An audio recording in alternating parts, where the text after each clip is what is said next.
Hello! Hi అండి. అందరికీ నమస్కారం. Welcome back to world famous kitchen food and Aorus trending kitchen food చూసారు కదండీ! ఈరోజొచ్చేసి మనమైతే గారెలనైతే ప్రిపేర్ చేసుకుందాం. ఈ గారెలు ఎలా ప్రిపేర్ చేసుకోవాలో ఇప్పుడైతే మనం ఈ వీడియోలో వివరంగా తెలుసుకుందాం. వీడియోని ఎక్కడ కూడా స్కిప్ చేయకుండా చివరి వరకు చూడండి. అప్పుడే మేము చెప్పేది మీకు పూర్తిగా అర్థమవుతుంది. మీరు గనుక ఈ టిప్స్ యూజ్ చేశారంటే గారెలు చాలా చక్కగా, చాలా క్రిస్పీగా, చాలా టేస్టీగా వస్తాయి కాబట్టి తప్పకుండా చివరి వరకు చూడండి. ఇక మనము ఈ గారెలు ప్రిపేర్ చేసుకోవడానికి తీసుకోవాల్సినటువంటి వస్తువులు ఏమిటో తెలుసుకుందాం. మనం ముందుగా దీనికోసమైతే ఉల్లికాడలనైతే తీసుకోండి. ఇలా ఉల్లికాడలైతే మీరైతే పావు కేజీ వరకైతే ఉల్లికాడలైతే తీసుకోండి. ఇక ఆ తర్వాత కొత్తిమీర ఆకును కూడా తీసుకోండి. ఇలా కొత్తిమీర ఇలా మనమైతే కొత్తిమీరాకు, ఉల్లికాడలనైతే తీసుకొని చక్కగా కట్ చేసుకోవాలి. ఇలా మనం కట్ చేసుకున్నప్పుడు చిన్న టిప్ అనేది మనం యూజ్ చేయాలి. అదేంటంటే గనుక మనం ఉల్లికాడలనైతే కట్ చేసుకున్న తర్వాత కడగడం అనేది పెట్టుకోకూడదు. ఎందుకంటే మనకు ఇలా పచ్చి పచ్చిగా ఉంటుంది కాబట్టి ముందుగానే ఉల్లికాడలని కడిగి శుభ్రం చేసుకొని పక్కన పెట్టేసుకోండి. ఇక ఆ తర్వాత మాత్రమే ఇలా చిన్న చిన్నగా కటింగ్ అనేది చేసుకోండి. మనము గారెల కోసం ప్రిపేర్ చేస్తున్నాం కాబట్టి ఇలా చాలా చిన్నగా మనమైతే కటింగ్ అనేది చేసుకోవాలి. ఇక మనము ఇలా ఉల్లికాడలు వేశారంటే చాలా అంటే చాలా బావుంటాయి. చాలా టేస్టీగా కూడా ఉంటాయి. ఇక మీలో ఎంతమంది గారెలలో ఇలా ఉల్లికాడలు వేస్తారో తప్పకుండా కామెంట్ అయితే చేయండి. మనకు ఈ సీజన్‌లో ఉల్లికాడలనేటివి చాలా ఎక్కువగానే అవైలబుల్‌గా ఉంటాయి.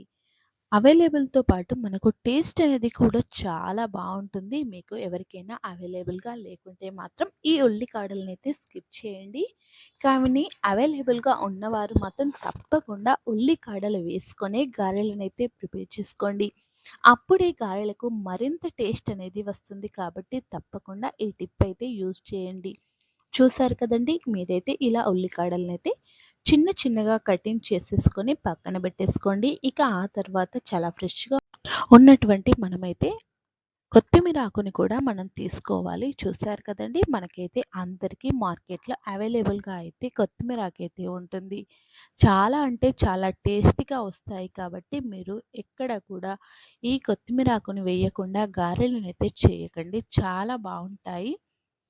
చూసారు కదండీ! ఇలా మీరైతే కొత్తిమీర ఆకును కూడా చాలా చిన్న చిన్నగా కట్ చేసేసుకొని పెట్టుకోండి. ఎందుకంటే మనము గారెలని చేస్తున్నప్పుడు ప్రెస్ చేస్తూ ఉంటాం కదండీ! అప్పుడైతే మనకు ఈ ఆకులనేటివి పెద్దగా ఉన్నట్లయితే మనకు గారెలు పగిలిపోయే అవకాశం ఉంటుంది కాబట్టి చాలా చిన్నవిగా కట్ చేసేసుకోండి.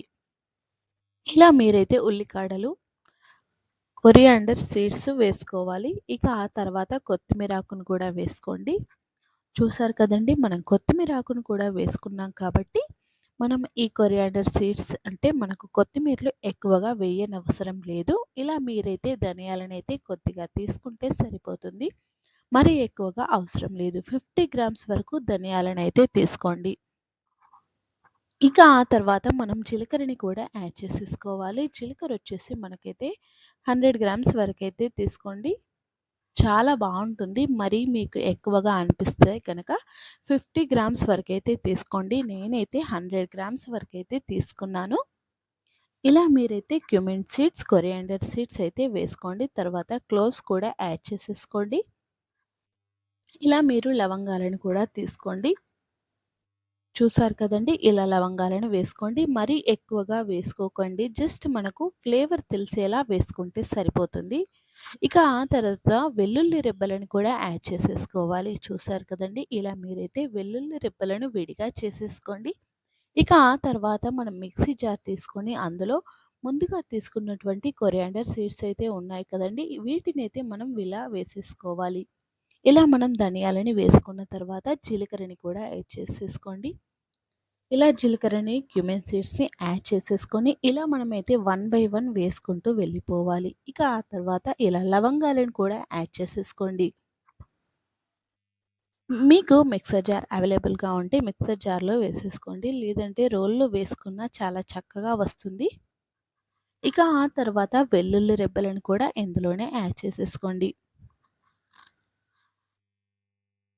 ఇలా మనం వెల్లుల్లి రెబ్బలను కూడా యాడ్ చేసేసుకున్న తర్వాత చక్కగా మిక్సీ జార్‌లో వేసేసుకోవాలి. మరీ పేస్ట్‌లా వేయకూడదు కాబట్టి నేనిలా వేస్తున్నాను. చూసారు కదండీ! ఇలా వేస్తూ ఉండాలి. ఎందుకంటే మనకు గారెలు తినేటప్పుడు జస్ట్ అలా మనకు నోటికి తగిలేట్టుగా ఉండాలి. అప్పుడే మనకు చక్కటి ఫ్లేవర్ అనేది తగులుతుంది. టేస్ట్ అనేది తెలుస్తుంది కాబట్టి ఇక మనకు మరొక టిప్ వచ్చేసి ఏంటంటే, ఇందులో మనమైతే ఇలా గ్రీన్ చిల్లీని కూడా మనం వేస్తున్నాం కాబట్టి చాలా బావుంటాయి. చాలా టేస్టీగా వస్తాయి. ఇలా మనమైతే గ్రీన్ చిల్లీని పేస్ట్‌లా చేసేసుకొని పక్కన పెట్టేసుకోండి. ఇది కూడా ఇందులో వేసేసుకోవాలి. ఇక ఆ తర్వాత మనమైతే 500 గ్రామ్స్ వరకైతే పిండినైతే తీసుకోండి. మనకు ఇలా గారెల పిండి ఒక్కటి ఉంటే గనక చాలా రకాల టిఫిన్స్ అయితే ప్రిపేర్ చేసుకోవచ్చు. అందులో నేనైతే 2 రకాలైతే ప్రిపేర్ చేస్తున్నాను. ఇక మొదటిదొచ్చేసి మనమైతే 500 గ్రామ్స్ వరకైతే పిండినైతే తీసుకోవాలి. ఇక ఆ తర్వాత ముందుగా మనం పేస్ట్ చేసి పెట్టుకున్నటువంటి గ్రీన్ చిల్లీ ఉంది కదండీ! రుచికి తగ్గట్టుగా అంటే మనకు 500 గ్రామ్స్ వరకు ఎంతవరకు గ్రీన్ చిల్లీ పడుతుందో అంతవరకైతే వేసుకోండి. ఇక ఆ తర్వాత 1 టేబుల్ స్పూన్ వరకైతే ఇలా వెల్లుల్లి రెబ్బల పేస్ట్ అయితే ఉంది కదండీ! దాన్నైతే తీసుకోండి. మనకు చేతిలో అంటే పిడికెడు ఎంతవరకు వస్తుందో అంతవరకైతే ఇలా ఉల్లికాడలను కూడా యాడ్ చేసేసుకోండి.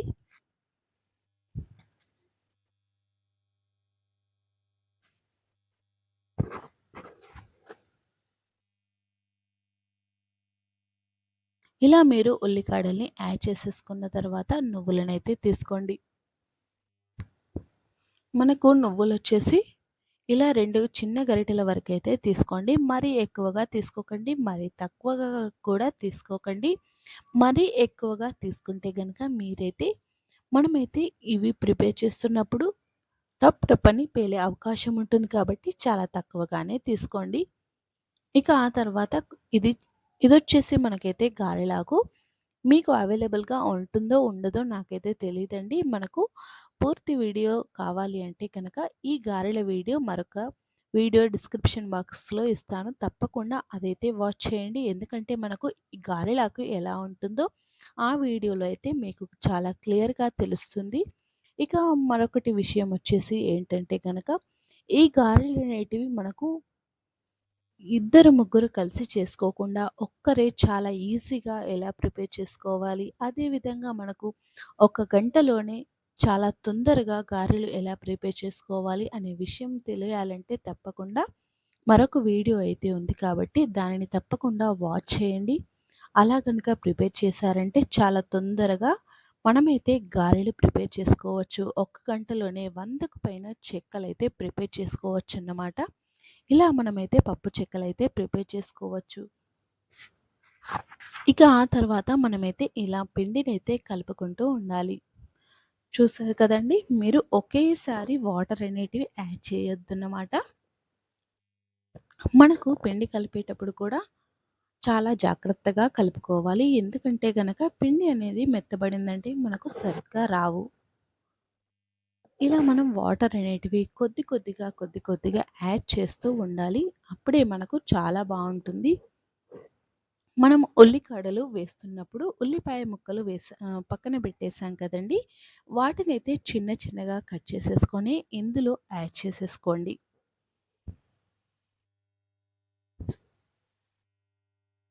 ఇలా యాడ్ చేసేసుకున్న తర్వాత కొద్దిగా మనమైతే వాటర్‌నైతే వేస్తూ ఉండాలి. చూసారు కదండీ! ఇలా మనమైతే వేసుకున్న తర్వాత ఇందులోనే కాస్త మనం పల్లీలను కూడా వేసుకుంటే చాలా బావుంటుంది. మీరు వేసుకున్నా, వేసుకోకపోయినా పర్వాలేదు. మీకు అవైలబుల్‌గా ఉన్న, మీకు తినాలనిపించిన చక్కగా మీరైతే ఇందులో పల్లీలను, వేరుశనగ పప్పును కూడా ఇందులో అయితే యాడ్ చేసేసుకోండి. చాలా బావుంటుంది. ఇక మనం ఇలా పిండినైతే కలిపి పక్కన పెట్టేసుకొని, మనం సర్వపిండినైతే ప్రిపేర్ చేసుకోవచ్చు. తెలంగాణ స్పెషల్ సర్వపిండిని ఎలా ప్రిపేర్ చేసుకోవాలో ఇప్పుడైతే మనం తెలుసుకున్నాం కదండీ! మనకు పిండి కలపడం ప్రాసెస్ అయితే పూర్తయిపోయింది. మనకు సర్వపిండి ఎలా ప్రిపేర్ చేసుకోవాలో ఇలా మనం పిండినైతే కలిపి పక్కన పెట్టేసుకోవాలి. ఈ పిండొచ్చేసి మనకు సర్వపిండి కోసమైతే ప్రిపేర్ చేస్తున్నాం కాబట్టి ఇలా మీరైతే కలిపి పక్కన పెట్టేసుకోండి. మనకు సర్వపిండి ఎలా ప్రిపేర్ చేసుకోవాలో ఆ వీడియో కూడా మీకైతే డిస్క్రిప్షన్ బాక్స్‌లో ఇస్తాను. తప్పకుండా వీడియోనైతే చూడండి. ఈ పిండిని మనం సర్వపిండి ప్రాసెస్‌లో చేశామంటే చాలా బాగొస్తాయి.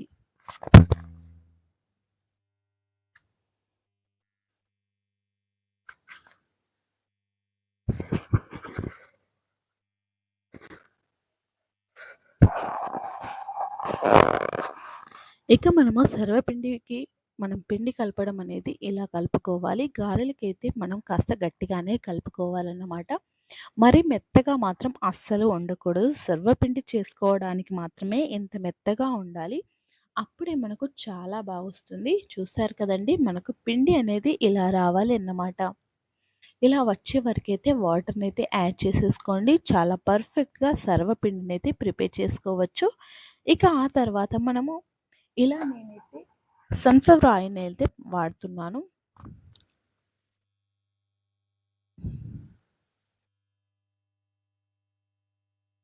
ఇక ఆ తర్వాత నువ్వులనైతే తీసుకోండి. నువ్వులొచ్చేసి నేనైతే పావు కేజీ వరకైతే తీసుకుంటున్నాను.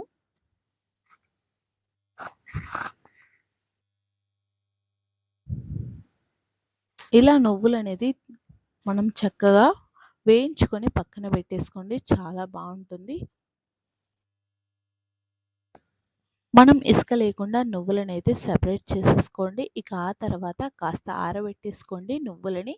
ఇక ఆ తర్వాత మనమైతే పిండినైతే కలుపుకుందాం. గారెల పిండి ఎలా ప్రిపేర్ చేసుకోవాలో ఇలా మనం తెలుసుకుందాం. చూసారు కదండీ! ఇలా మీరైతే తీసుకోవాలన్నమాట. మనకి ఇచ్చేసి ఈ బౌల్ వచ్చేసి మనకైతే హాఫ్ కేజీ వరకు పిండి ఉంటుంది. అంటే మనకు టోటల్‌గా 2 కేజీస్ వరకైతే పిండి ఉంటుందన్నమాట. మనకు 2 కేజీస్ పిండి వరకు తీసుకుంటే గనక ఇందులో పావు కేజీ వరకు నువ్వులనైతే యాడ్ చేసేసుకోండి. చూసారు కదండీ! ఉల్లికాడలొచ్చేసి మనం ఫస్ట్ దాంట్లో కొద్దిగా వేసేసాము. అలా మిగిలినదైతే ఇందులో పూర్తిగా యాడ్ చేసేసామన్నమాట. ఉల్లికాడలు ఎంత ఎక్కువగా వేసుకుంటే అంత బావుంటుంది. చాలా టేస్టీగా కూడా ఉంటుంది. ఇక ఆ తర్వాతొచ్చేసి గారెలాకునైతే వేసుకోండి.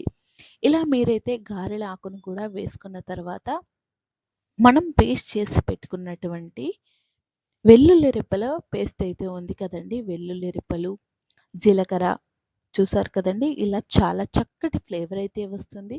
స్మెల్ కూడా అద్దిరిపోయింది. చాలా బావుందండి. ఇలా మనం లవంగాలు, ధనియాలు ఇవన్నీ వేసాం కదండీ! దీన్నైతే మనం చక్కగా మిక్సీ జార్‌లో వేసేసుకోవాలి. ఇలా వేసేసుకొని చక్కగా మనమైతే కలుపుకోవాలి. ఇక ఆ తర్వాత మనమైతే కొత్తిమీర ఆకును కూడా వేసుకోండి. మనమైతే ముందుగా కట్ చేసి పక్కన పెట్టుకున్నాం కదండీ! దాన్నైతే మీరు తీసుకోవాలి.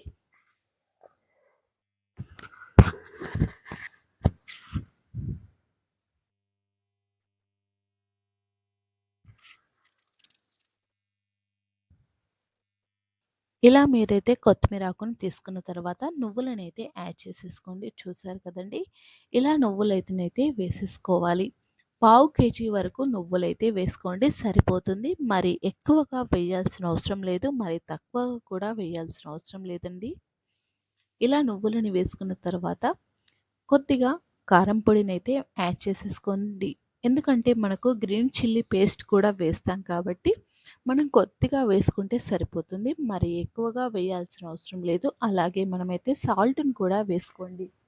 మనకు రుచికి తగ్గట్టుగా సాల్ట్‌ని కూడా వేసుకోవాలి. ఉప్పు అనేది మనం డైరెక్ట్ ఒకేసారి మాత్రం అస్సలు వేయకూడదు. ఎందుకంటే పిండిని పూర్తిగా కలుపుకుంటూ 2, 3 సార్లు చెక్ చేసుకుంటూ వేస్తూ ఉండాలన్నమాట. ఒకేసారి వేసుకున్నానంటే ఉప్పు అనేది ఎక్కువగా అయ్యే అవకాశం ఉంటుంది. కాబట్టి ఇలా మీరైతే కొద్ది కొద్దిగా వేసేసుకోండి.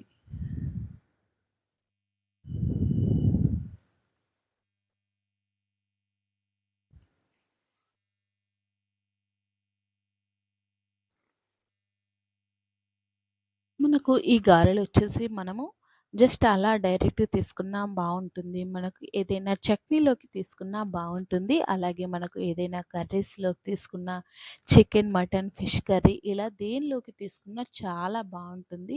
మనకు మార్నింగ్ టైంలో గానీ, ఈవినింగ్ టైంలో గానీ స్నాక్స్ ఏమైనా తినాలి అనిపిస్తే గనక చకచకా మీరైతే ఇలా గారెలు ప్రిపేర్ చేసి పెట్టుకున్నారంటే మనకు 1 మంత్ గానీ, 2 మంత్స్ కానీ మనకు పాడవకుండా చాలా బావుంటాయి. చూసారు కదండీ! మీరైతే ఒకేసారి మొత్తం అయితే చేసుకోకుండా ఎందుకంటే మనకు చాలా సింపుల్ ప్రాసెస్ కాబట్టి మీకు వీలు కుదిరినప్పుడల్లా అలా చేస్తూ ఉన్నారంటే సరిపోతుంది. మనకు 1 మంత్‌కి ఒకసారి ప్రిపేర్ చేసుకున్నా సరిపోతుంది. చాలా చక్కగా మనమైతే స్నాక్స్ అయితే తినేయడానికి అవైలబుల్‌గా ఉంటుంది కాబట్టి. ఇక మనం ఆ తర్వాత వచ్చేసి పిండి కలపడం అయితే ముందే చెప్పాను కదండీ! మనం ఏదైనా సరే ఒకేసారి సాల్ట్ అనేది వేసుకోకూడదు. మనం తీసుకున్నటువంటి నువ్వులు, ఉల్లికాడలు ఇవన్నీ ఉన్నాయి కదండీ! అవన్నీ కూడా మనమైతే చక్కగా నిదానంగా కలుపుతూ ఉండాలి. ఎందుకంటే మనము పిండి అనేది బయట పడిపోతుంది కాబట్టి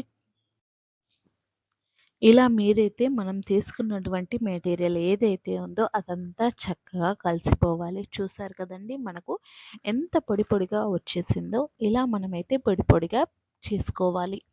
ఇక ఆ తర్వాత ఇందులో వేడి నీటినైతే వేసుకోండి.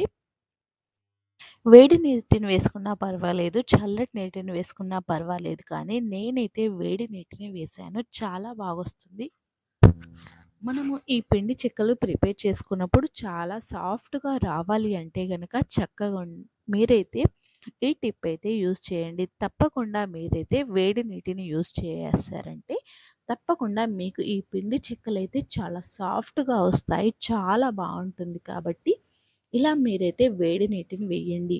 మనం వేడి నీటిని వేశాక మనం చేత్తో కలపడం అయితే కుదరదు కదండీ! అందుకోసమే ఇలా మీరైతే ఒక స్పూన్‌తో గానీ, ఒక గరిటెతో గానీ చక్కగా కలిపేసుకోండి. మీరు ముందుగానే వేడి నీటిని తీసుకొని పక్కన పెట్టేసుకున్నారంటే, మీరు ఇలా కొద్ది కొద్దిగా వేడి నీటినైతే వేస్తూ ఉన్నారంటే, చాలా చక్కగా మనకైతే పిండి అనేది కలుస్తుంది. చూసారు కదండీ! ఇలా మీరైతే కొద్ది కొద్దిగా అయితే వేస్తూ ఉండండి.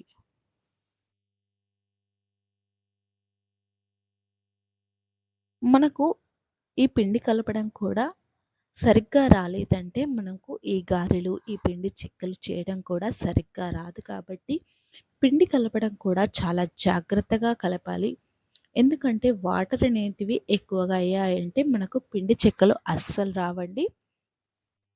కాబట్టి మీరైతే వాటర్‌ని కొద్ది కొద్దిగా యాడ్ చేస్తూ ఉండాలి. మనకు పొడి పొడిగా ఉన్నప్పుడు మాత్రమే సెపరేట్ చేసేసుకోండి. ఈ పిండి ముద్దలైతే పక్కన పెట్టేసుకోవాలి. మరి పేస్ట్‌లా చేసుకోకూడదు. మనము ఇంట్లో పూరీ పిండి, చపాతీ పిండి కలుపుకుంటూ ఉంటాం కదండీ! అలా కూడా కలుపుకోవద్దన్నమాట. ఎందుకంటే మనకు ఇది కాసేపయిన తర్వాత సాఫ్ట్‌గా అయ్యి చాలా మెత్తబడిపోతుంది.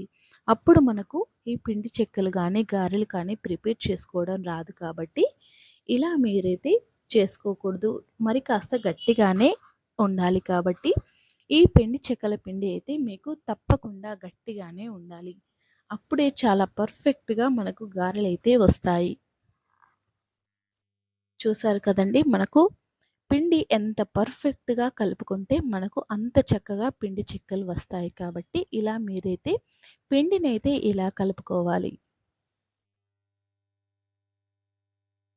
ఇలా కలుపుకున్నారంటే మనకు సాల్ట్ కానీ, ఇందులో వేసిన మెటీరియల్ కానీ అంతా కూడా మనకు చక్కగా కలిసిపోతుంది. చక్కటి ఫ్లేవర్ కూడా వస్తుంది కాబట్టి, ఇక ఆ తర్వాత మనమైతే ఇందులో రుచికి తగ్గట్టుగా సాల్ట్‌ని కూడా వేసుకోండి. మరొక్కసారి సరిచూసుకున్నారంటే సరిపోతుంది. మనకు కంప్లీట్‌గా పిండి కలపడం అయితే ప్రిపేర్ అయిపోయింది. చూసారు కదండీ! ఇలా మీరైతే పిండినైతే కలిపేసుకొని ఇలా మీరైతే గారెలు ప్రిపేర్ చేసుకోవడానికి ముద్దలైతే ఉంటాయి కదండీ! వాటినైతే పక్కన పెట్టేసుకోండి. ఇలా వన్ బై వన్ వేసుకుంటూ ఉంటే సరిపోతుంది. ఇలా మీరైతే పిండి ముద్దలైతే తీసుకోండి. ఇలా మీరు గారెల మిషన్ ఉంటే గనక పూరీ మిషన్ ఉంటుంది కదండీ! దానిపైన కూడా మనం గారెలైతే ప్రిపేర్ చేసుకోవచ్చు. లేదండి మాకు ఒకేసారి తొందరగా కావాలి అంటే గనక ప్రీవియస్ వీడియోలో తప్పకుండా అది చూసారంటే మీకు చాలా త్వరగా ఎలా ప్రిపేర్ చేసుకోవాలో తెలుసుకోవచ్చు. ఇక ఆ తర్వాత మనమైతే ఇలా ఆయిల్ అయితే వేసుకోండి. స్టవ్ పైన మనం ఇలా మూకుడునైతే పెట్టేసుకొని ఇలా మనం ఆయిల్ అయితే వేసేసుకోవాలి. ఆయిల్ అనేది కంప్లీట్‌గా మనకు హీట్ అవ్వాలన్నమాట. ఇలా హీట్ అయిన తర్వాతనే ఇలా పూరి మిషన్ ఉంటుంది కదండీ! ఇలా పూరి మిషన్ పైన ఒక కవర్ గాని పెట్టేసి ఇలా ప్రెస్ చేసేసామంటే చాలా చక్కగా మనకైతే గారెలైతే ప్రిపేర్ చేసుకోవచ్చు. చూసారు కదండీ! ఇలా చేయడం లేట్ అవుతుందంటే తప్పకుండా ప్రీవియస్ వీడియోనైతే చూడండి. ఎందుకంటే మనకు ఒకటే టైంలో మినిమమ్ 6 ఆర్ 5 వరకైతే మనకు చక్కగా ఈ గారెలైతే వస్తాయి కాబట్టి. అలా గనక చేసుకుంటే చాలా తొందరగా అవుతుంది. లేదు ఇలా ప్రిపేర్ కూడా చేసుకోవచ్చన్నమాట. ఇలా మనం ప్రెస్ చేసినప్పుడు కాస్త మనకు ఎక్కడైనా లావుగా అనిపిస్తే జస్ట్ 1 ఆర్ 2 టైమ్స్ ఇలా ప్రెస్ చేశామంటే చాలా చక్కగా, చాలా సాఫ్ట్‌గా చూసారు కదండీ! ఎలా వచ్చిందో. ఇక ఆ తర్వాత మనమైతే ఆయిల్ అనేది కంప్లీట్‌గా హీట్ అయిన తర్వాత చక్కగా మనం ఇలా పప్పు చిక్కలనైతే వేసేసుకోవాలి. చూసారు కదండీ! మనకి ఎంత బాగా పొంగుతూ వచ్చాయో. మనం తప్పకుండా ఆయిల్ అనేది హీట్ అయిన తర్వాత ఇలా వేసామంటే చక్కగా మనకు పప్పు చెక్కలైతే ప్రిపేర్ అవుతాయి. చూసారు కదండీ! ఇలా చేసేసుకోండి. చాలా బావుంటుంది. చాలా టేస్టీగా ఉంటుంది. తప్పకుండా మీరు కూడా ఇలా ప్రిపేర్ చేసుకోండి. అలాగే మీరు మీ ఇంట్లో ఎలా ప్రిపేర్ చేసుకుంటారో తప్పకుండా మీ ఫీడ్‌బ్యాక్‌ని మాతో షేర్ చేసుకోండి. ఇంతవరకు మా వీడియోనైతే పూర్తిగా చూసినందుకు ధన్యవాదాలు. చూసారు కదండీ! ఇలా మీరైతే మనం ఎంతవరకు పిండి తీసుకున్నామో అంతవరకైతే ఇలా వన్ బై వన్ వేస్తూ ఉంటే సరిపోతుంది. చక్కగా మీరైతే పప్పు చెక్కలైతే ఇలా గారెలైతే కంప్లీట్ అవుతాయన్నమాట. చాలా బావుంటుంది. చాలా టేస్టీగా ఉంటుంది. మనం వీటిని బ్రేక్‌ఫాస్ట్ కానీ, స్నాక్స్‌కి బదులుగా గానీ తీసుకున్నా గానీ చాలా బావుంటుంది. మనకు వీటిని ఏ కర్రీస్‌లోకి తీసుకున్నా చాలా అంటే చాలా టేస్టీగా ఉంటుంది కాబట్టి తప్పకుండా మీరు కూడా మీ ఇంట్లో ప్రిపేర్ చేసుకొని ఎలా వచ్చిందో తప్పకుండా మాతో షేర్ చేసుకోండి.